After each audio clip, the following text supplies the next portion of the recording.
وهابي څوک دی او د کوم ځای نقل جماعت دی څوک دی زموږ اوسو دعوت قران او سنت نه دی او کوم سره چې مسلمان د قران او سنت تابع وي هغه رب العالمین ولی دی هغه زموږ اوسو مسلمان ورور دی هغه حنفي وي او هغه مالکی او شافعي به یو سره پیدا شوی په عربو کې محمد بن عبد الوهاب یو دای انسان او د بعض خلکو به د بدنامولو لپاره هغه په بعضی سختري سره هغه منسوبول خو دین به بیانو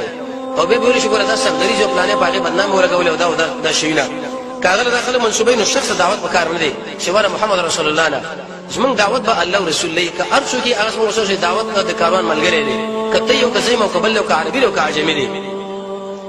او هغه سره خپل ولي الله انسان تر شوی دي لیکن د خلکو دا به بدنام کې استاد احمد زیو کتاب لیکل محمد بن عبد الوهاب تحریک علماء په نظر کې دا کتاب سره والد هغه قاعده مجاهده په تاسو معلومه شي لکه اوس موجوده صورت حال کې